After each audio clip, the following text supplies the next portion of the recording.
Hello दोस्तों, स्वागत है आपका हॉरर स्टोरी के इस यूट्यूब चैनल पर। दोस्तों, रोज़ की तरह मैं फिर हाजिर हूँ आपके सामने एक ऐसी कहानी लेकर के जो सुनकर आपकी रूह तक काँप जाएगी। दोस्तों, ऐसी कहानी जिसको सुनने के बाद आप ज़रूर सोचोगे कि क्या ऐसा होता है। तो दोस्तों, अगर आप ये चैनल पर आप नए हो तो सबसे पहले चैनल को सब्सक्राइब करिए, बेल आइकन पर क्लिक करिए ताकि आपको रोज़ नए वीडियोस के अपडेट्स मिलते रहें। चलिए दोस्तों, शुरुआत करता हूँ आज की कहानी की। दोस्तों, रात के 2 बज रहे थे। ज़ोरों की बारिश हो रही थी।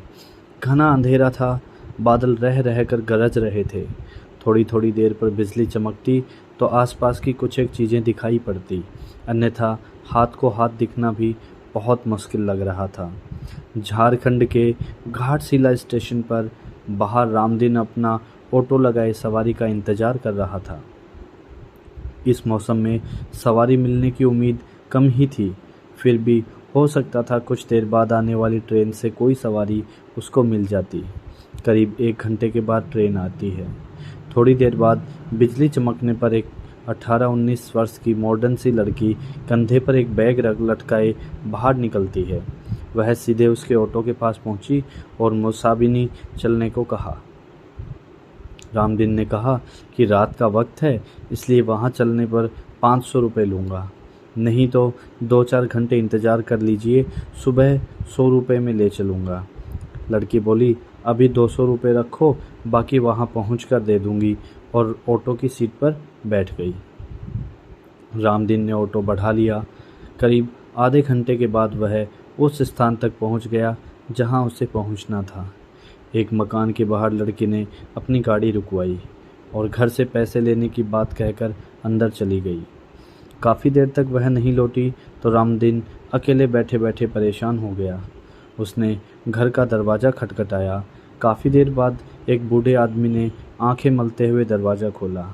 उसने पूछा, कौन हो तुम और इतनी रात को यहाँ किस लिए आए हो?